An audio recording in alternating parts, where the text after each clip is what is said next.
Please consider dating me with marriage in mind. The one who confessed so passionately was Tom, whom I met through a friend's introduction. He was 3 years younger than me, and he told me he had fallen in love with me at first sight. Since I was also thinking it was about time to consider marriage, I accepted his proposal and we got married a year later. My name is Emily. I've always admired living abroad, and now I work for a multinational company at the age of 34. My husband, Tom, is younger but is the type that takes leadership. And it wouldn't be an exaggeration to say he's quite the traditional domineering husband. However, I actually didn't mind that. Having lived alone for a long time, doing household chores was normal for me, and I didn't find it painful, plus I enjoy cooking. So Tom hardly does any housework, and I take care of it by myself. When we go out, Tom leads the way, so I can enjoy myself without thinking about anything. I think we have a pretty good balance. Things started to change when my mother passed away. During work, I got a call from my dad saying my mother, who had a chronic illness, had collapsed. I had hurried out and arrived at the hospital in about 2 hours to say my final goodbye to her. When I stayed at my parents' house for the funeral and contacted Tom, he said he couldn't come on such short notice because of work. And he didn't make it to the wake. He did come to the funeral, but apparently, he couldn't prepare his mourning clothes himself, and after I hastily arranged a rental. He complained that I should have prepared it from the start. Amidst my grief and busyness, I brushed off his complaints, but it seemed Tom didn't like that and was in a bad mood the whole time. Since then, it feels like we've had more arguments even after coming home. Well, I guess it's normal to have some fights after being married for 3 years, but lately, Tom has been particularly confrontational. Still the traditional head of the household, he keeps telling me to prepare this and do that, and though I've refused out of annoyance. He doesn't know where anything is, so even preparing for his own business trips takes a long time. Moreover, he messes up the house while complaining, leaving a trail of clutter.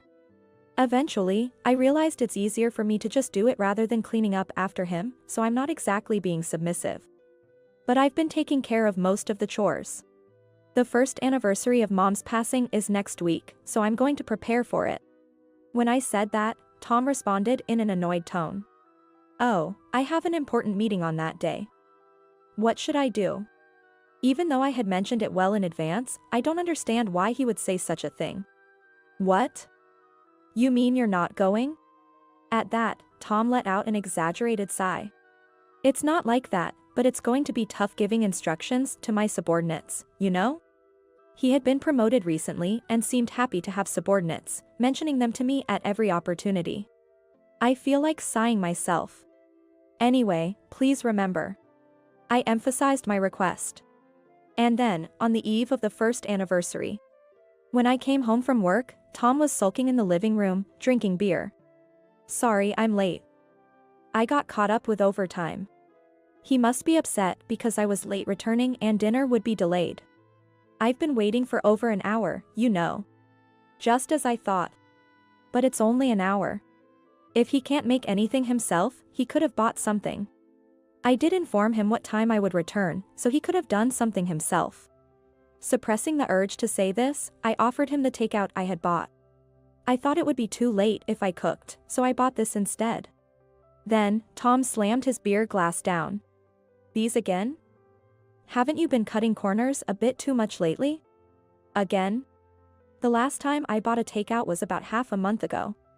Indeed, I've been busy lately, and the meals have been simple, but I've been mindful of nutritional balance and hardly ever bought ready-made food. So, his complaint seemed unjustified.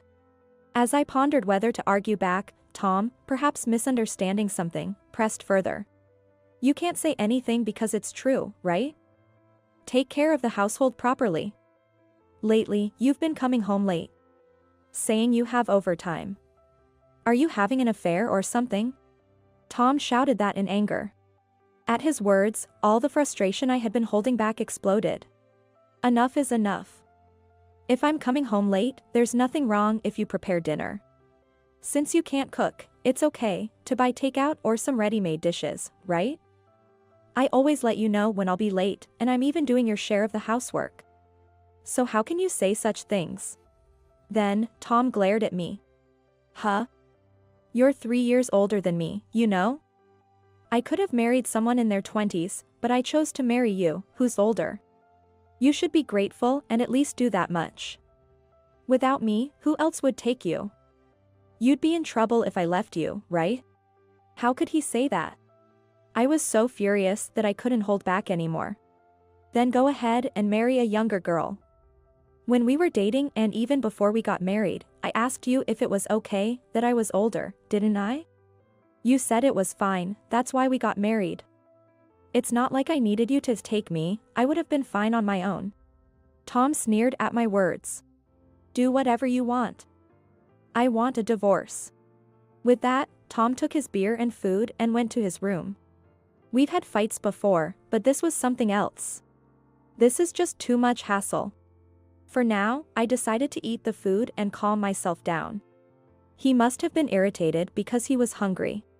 That's what I thought as I filled my stomach, but the feeling wouldn't subside. Tomorrow is the first anniversary of my mom's passing, and this is just trouble. After some time, I called out from outside Tom's room. We're leaving at 8 tomorrow, so I'll wake you up around 7. There was no response, but I could sense he was awake, so he must have heard me. With that, I went to sleep.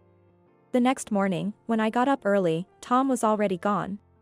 The luggage I had prepared was still in the room. It didn't seem like he had left before me. Where had he disappeared to? He wouldn't answer his phone. And there was no reply to my messages. With no other choice, I left a voicemail and prepared to leave by myself. I finally got through to Tom while waiting for the train at the platform. I've decided to attend the meeting, I can't leave it to my subordinates. As soon as he answered, he said that, and I was taken aback. Wait a minute. But my voice was drowned out by the noise of the train, and the call ended. Feeling a mix of anger and resignation, I stood there dumbfounded. But before I could think any further, the train arrived. Carrying luggage for 2, I boarded the train. When I arrived at my parents' house, my dad asked with concern. Where's Tom? I didn't want to worry my dad, who had already been down since my mom passed away. Taking a deep breath, I managed a smile. Sorry, he said he had an important meeting. He was going to come, but with his recent promotion, it seems like a critical meeting. So I told him to go ahead and attend it. My dad nodded understandingly. I see, he's working hard. It's a shame we can't see him, but your mom would understand. Tell him to visit anytime. His words made my heart ache, but I managed to keep smiling. The day went by without any word from Tom, and I didn't reach out either, letting the night pass. I planned to stay at my parents' house tonight and return home tomorrow. That was the plan in the first place, so there was no need to contact Tom. Still, he was probably sulking, so maybe tomorrow I'll make his favorite hamburger. With that thought, I fell asleep. The next day, I left my parents' house and returned home around noon. I decided to go shopping after setting down my luggage, and entered the living room to place my things. As expected, the laundry was left untouched. Sighing at the thought that he still couldn't use the washing machine, I threw the neglected laundry in with mine and started a load. Taking a moment to breathe, I returned to the living room and noticed something on the table. Approaching it, I couldn't believe my eyes. There was a note that mentioned divorce. Why? I stared intently at the note. Is he saying we should get a divorce? I pulled out my phone from my bag. It should be his lunch break around this time. I wasn't sure if Tom would answer, but to my surprise, he picked up immediately. Tom? What does this mean? He laughed on the other end of the line. What do you mean? It's exactly what it says. Who needs a wife who doesn't do housework and is older, right? That's why I said divorce. Without you, I can remarry someone younger. After all, a wife is a status symbol, right? With you being older, I can't even boast about you to others. When my subordinates ask about my wife, it's hard to dodge the question. I was speechless at his reasoning. I had no words to return. If you don't want a divorce, then do your housework properly. I'll be home as usual today, so buy some beer. If you don't like it, take that paper to the city court. It's all the same to me. With that, the call ended. I couldn't utter a single word of protest before the call ended. This must be what being at a loss for words feels like. Tom probably thought I would comply if he said that. I was just tired of asking and pleading for him to do things. But Tom must have thought I was doing the housework because I didn't want to be separated from him or abandoned. He must have thought I wouldn't stand up to him because he was the head of the household. Sometimes people envy me for having a younger husband, but really, there's nothing noteworthy about him, so saying he's younger is just convenient. He's average in looks, personality, and income, with nothing distinctive about him, so mentioning he's younger was a handy descriptor. I was concerned about our age difference when we got married, but now we're both in our 30s, and the age gap is just 3 years. If he were significantly younger, I might feel more affectionate. But being constantly referred to as the older wife by someone nearly my age is unpleasant. I decided to pack up and leave promptly. I felt a sense of relief. I thought we were having a fairly good life, but that's over now. I can live without Tom. With that realization, I felt incredibly liberated and called my boss to take a few days off. Fortunately, it was just after the busy period, so I was allowed to take about a week off. Since I'm getting divorced, I'll have to sort out my belongings. I didn't have much stuff, so packing was quick. I stored large items in a rental room, loaded my car with clothes and essentials, and on a whim, drove to a hot spring resort. It seemed to be the off-season for inns, so I easily booked a room at a low price and drove there excitedly. While enjoying the hot springs and relaxing in my room, my phone rang. Emily. Didn't I tell you to buy beer today? Where are you? It's time that Tom gets home. Hearing his words, I suddenly remembered and couldn't help but laugh. I'm at a hot spring right now. What? A hot spring? Why? What do you mean? Well, you're the one who said it's divorce if I don't like it, right, Tom? Imagining my ex-husband's flustered state made me laugh even more. Wait, you took that seriously? Yes, of course. Why? Because you're the one who said we should get a divorce, Tom. Have you already forgotten what happened a few hours ago? Then I heard a clearly flustered voice. Hey, you're joking, right? You're just at a spa or something, right? Then I'll go get some takeout, so come back home early. His sudden change in tone, acting like a kind husband, made me unable to stop laughing. It's about an hour and a half by car. There's an open-air bath, and it's really nice. You going out to buy your own meal? What a surprise. I've moved out all my stuff so I won't have to come back, so do as you please with your life. Tom was desperately pleading for me to come back. But, of course, I had no intention of returning. You're the one who said we should get divorced, are you stupid? It's so obvious you were trying to use divorce as a threat to make me comply. I told you, I can live without you. Now you can divorce the old wife and go marry a younger one, if you can manage that. Tom fell completely silent. I think it's none of my business, but you should really consider moving out of that apartment soon. It was then that Tom finally spoke.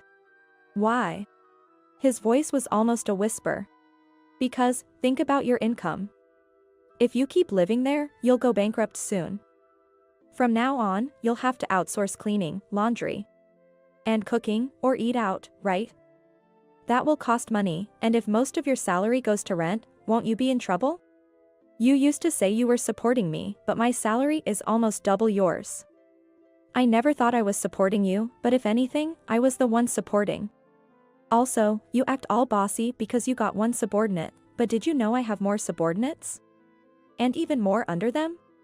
I didn't talk much about work because Tom would get in a bad mood, but in terms of position and salary, I was higher. Living together, you'd think he would have noticed, but it seemed like he was only just realizing it. With his high pride and patriarchal attitude, Tom might have been maintaining his self-esteem by looking down on me. Now that he can't look down on me anymore, he must be feeling down. In a way, I shredded his pride as a payback for everything. The reason I did the housework and didn't say anything against your patriarchal attitude was partly because I was being lenient since you're younger, and also because it was too much trouble to ask you to do anything because you're so hopeless at housework. It's not because I couldn't manage without you. I was just taking care of your chores along with mine. So, naturally, when you said it's divorce if I don't do them, I chose divorce. That's why we're strangers now. Goodbye. Having said all I wanted, I hung up. Feeling refreshed, I savored the inn's cuisine. Later, as expected, Tom reached out wanting to reconcile, but I cheerfully told him, I'm older, so I can't go back to you. Probably, younger women didn't pay him any attention. Tom seemed to have given up and cancelled the apartment lease. For the property division, I had a lawyer step in and demanded more considering I had been burdened with housework. Tom, trying to save costs, didn't hire a lawyer, so the settlement was largely in my favor. It turns out Tom's only subordinate was complaining about his poor guidance and didn't see him as a boss, which caused more trouble when Tom found out. It's important to take care of your subordinates. As for me, there had been talks about working at the overseas headquarters for a while. Formerly, I had declined them, not wanting to inconvenience Tom, but now I decided to accept it. I'm currently preparing for the transition. I've caused my dad some worry, but we've started practicing FaceTime so we can easily stay in touch even when I'm abroad. I'm satisfied that I will be doing the job I've always dreamed of since I was young. I'm ready to give it my all. Are you ready for the move? My husband, approaching me with a look that seemed to say I was no longer needed. After treating me like an ATM, now he's trying to kick me out of the house. Why do I always have to suffer like this? Swearing revenge, I readily agreed to leave the house. But there was a strategy behind this, aimed at getting back at him. My name is Carolyn, and I'm 46 years old. I work as a municipal employee at the City Hall. After graduating from a community college, I dedicated myself to my job, and before I knew it, I had reached 25 years of service. I married my husband, Michael, when I was 25. It was a shotgun wedding, and we had a boy the following year. Our son has now become a college student. He moved out to attend a university in another state, living on his own. To be honest, our marriage hasn't been very good. Since our son left, we hardly talk, and our relationship has grown even colder. Especially since my husband's domineering attitude has gotten worse, reminiscent of our early marriage days. It seemed like he had restrained himself after our son was born, but his true nature began to resurface. It's become routine to be criticized for the dinners I painstakingly prepare, with comments like "this is bland" or "make it again." No matter how carefully I do the laundry or cleaning, I constantly hear, "Can't you even do household chores properly with an associate degree?" Or, "Why did I even marry such a foolish woman?" My husband graduated from a prestigious private university and works in sales at a major food trading company. He probably thinks that me, with my associate degree and government job, am not good enough for him. He often makes belittling remarks. I've voiced my concerns a few times about sharing household chores, saying, "Since we both work, can't we divide the housework?" But he insists it's natural for the wife to do the housework. "You get off work on time since it's a government job, and our son is grown up. So you should manage on your own." I countered, "Our son being grown up applies to you too." But that seemed to annoy him even more, leading him to say, "If you can't handle both, quit your job." He says to quit easily, but I have reasons why I can't. Our living expenses, mortgage, and our son's tuition fees are mostly covered by my salary. I've tried discussing this several times. "Could you at least help with the mortgage or part of the tuition fees?" However, he responded, "How I spend the money I earn is my business," and only contributed the bare minimum. We've had separate bank accounts since we got married, so I had no choice but to accept this arrangement. You'd think one might get used to such a marriage over 20 years, but recently something has been bothering me. My husband started asking me for money frequently, using various excuses. "There's a family gathering at my parents' home." So what? "I need to give some pocket money to my nieces and nephews, so can you chip in about $100? That was the beginning. While it's undeniable that family ties are important, it was suspicious that he wouldn't contribute himself. However, refusing would undoubtedly lead to being labeled a cold-hearted woman, so I complied. But from that day on, my dad got injured and has to be hospitalized. That's terrible. We should visit right away. No need for a visit, but can you afford $400 for a consolation gift? Or some distant relative apparently got married. A distant relative? From your father's side or your mother's side? Don't pry. I need about $300 for a congratulatory gift, so get it ready. Before I knew it, in addition to regular expenses, I was drained of tens of thousands by my husband. My distrust of my husband grew. Even though he continued to ask for money, I started to dodge and evade his requests. As a result, his mood worsened rapidly, and he began taking it out on me again. "Don't you even want to do something for your in-laws?" Every time he saw me, my husband would complain. "Why do I have to put up with so much?" Sometimes, I felt like I was about to cry. Around the same time, I was also concerned about my husband coming home late. There were days when he would come home reeking of deodorant spray, and I even found women's earrings in his shirt pocket. The word affair was flashing in my mind. "Coming home late, are you busy with work?" "I have various obligations like entertaining clients, unlike your cushy government job." His dismissal of my job, which I take pride in, saddened me. "You just stare at a computer all day, right? Can't even tell if that's considered work," he would say, laughing mockingly. "Don't mock me." There were times when I raised my voice in response. We started having more of these arguments. Why did he need to say such things? Especially when I'm the one covering our monthly expenses.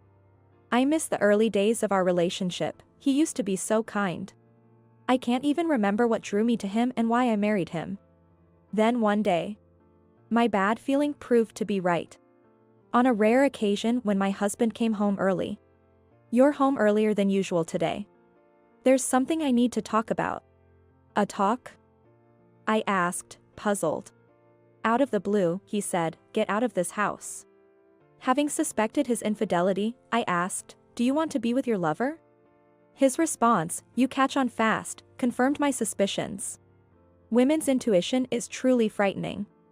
According to him, his lover was the hostess of a snack bar they often used for business entertainment, a woman who, unlike me, was charming, good-natured, and beautiful.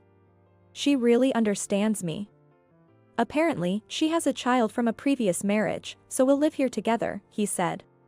Sharing details I didn't want to hear. I told my husband, "Give me one night to think about it," and locked myself in my room. From behind me, his cold words hit, "Leave as soon as you can." After being treated like an ATM and now being kicked out of the house. The money I was drained of must have been funneled to his mistress. His late returns under the guise of business entertainment might have been lies, meeting his lover instead. Why must I always be the one to suffer like this? Fed up with my husband's unreasonable laziness, I decided to enact a plan. The next morning. "Are you done packing for the move?" To his sarcastic question, I coolly replied, "I'll be out today."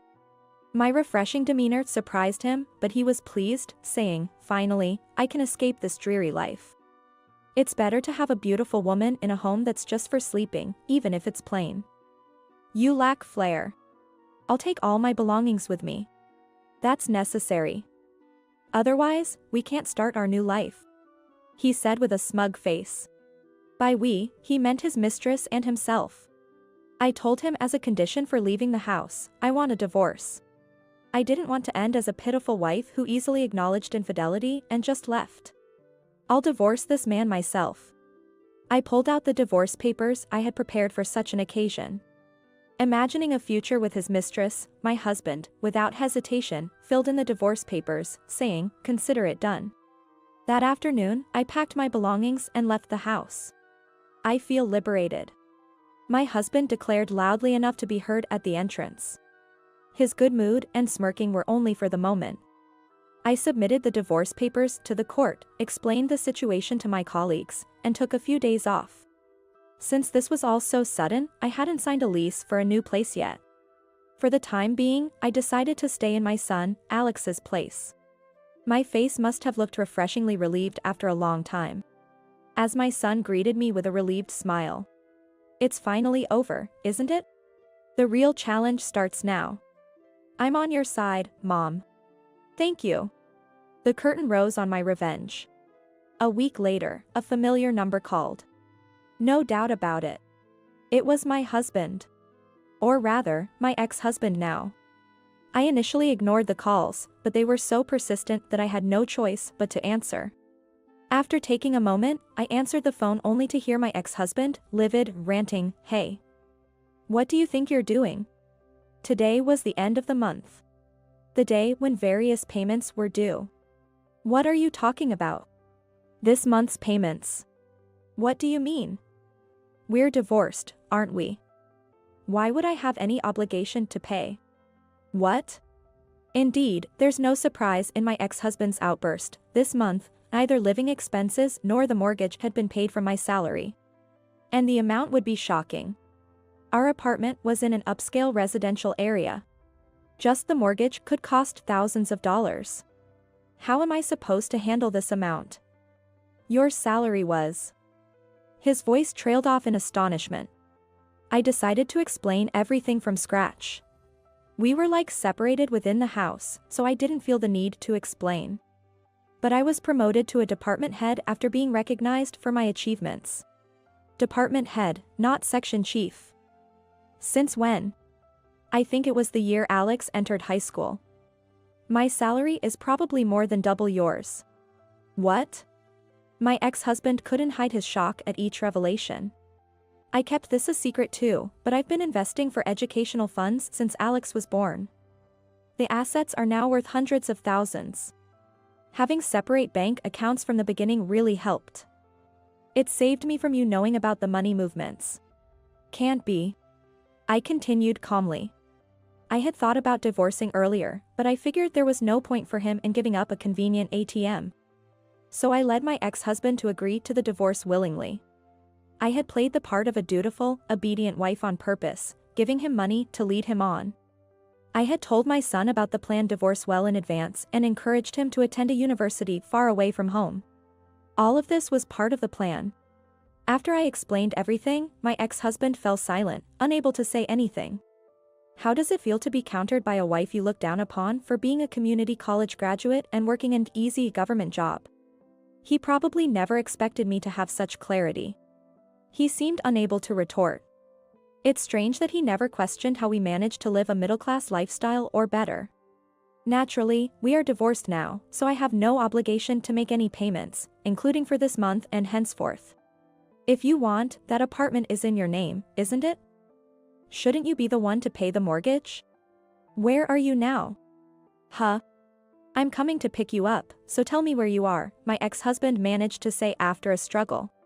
I even asked your office, but they said you're on a few days off and didn't know where you are. How am I supposed to live now? He muttered under his breath. And for a good reason, as I had arranged with my workplace and son to disappear from my ex-husband's radar. Of course, I had also informed my parents and relatives. It seems my ex-husband was now at a dead end. You could just earn your own living.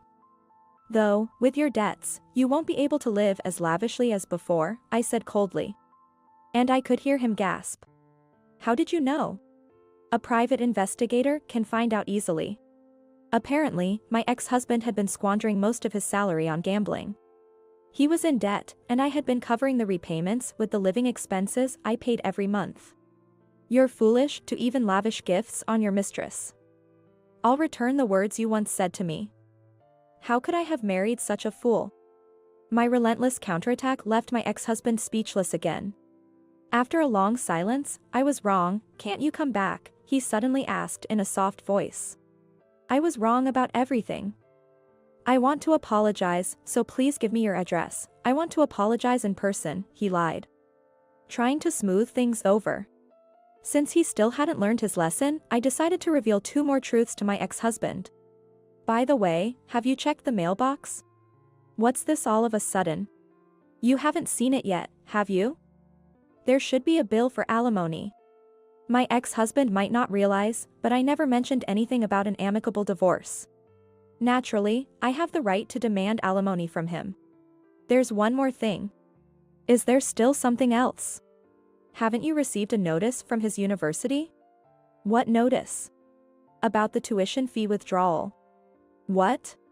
Yes, I had asked my son to change the account for tuition fee withdrawals to my husband's name. The tuition fee for the upcoming semester will be withdrawn soon. Wait a minute. Let's talk this over calmly. I am perfectly calm. At least he didn't end up attending the same prestigious private university as my ex-husband, which is a relief in itself. My bright son worked hard and, despite my ex-husband's objections, managed to enroll in a more affordable national university in the countryside. Still, the tuition fee for just the first semester runs into thousands of dollars. The deadline for the alimony is also approaching, so please make the transfer soon. Please, have mercy. Why don't you stop this disgraceful behavior? I'm done associating with you. With that, I hung up the phone. Later, through the grapevine, I heard that my ex-husband, having lost my support, was forced to sell the apartment we lived in. He's now living in a dilapidated share house in a building that's 50 years old. Desperate without the financial support, my ex-husband frantically tried to reach out to me multiple times, hoping to rekindle our relationship. I don't know what kind of person his mistress was, but the fact that he didn't rely on her probably speaks volumes about her character. I also learned later that, to add insult to injury, my ex-husband was eventually abandoned by his mistress and left all alone. I had the detective agency investigate her as well. And surprisingly, it turned out she didn't have any children, contrary to what my ex-husband believed. He was the only one who was serious about the relationship. He was thoroughly played for a fool. After treating me like an ATM and then kicking me out of the house, I hope he reflects on his actions. Burdened with debt he accumulated himself and the alimony owed to me, he turned to his parents for help. But they couldn't forgive the terrible way he treated his wife and turned him away. Disowned by his parents, my ex-husband now has no one to turn to and is lost. As for me, I'm finally free from the hassle and leading a comfortable life. With the assets from my investments and the alimony from my ex-husband, I purchased a new apartment. On weekends, Alex comes over, and we enjoy some tea and study together. To my surprise, he aspires to be a public servant like me. It fills me with joy to see him studying hard for the National Civil Service exam, taking my advice to heart. I've returned to work and expressed my gratitude to my superiors and colleagues by distributing thank you sweets for their support. This ordeal has reaffirmed my belief that diligence and perseverance are always rewarded in the end. I plan to live by this principle moving forward.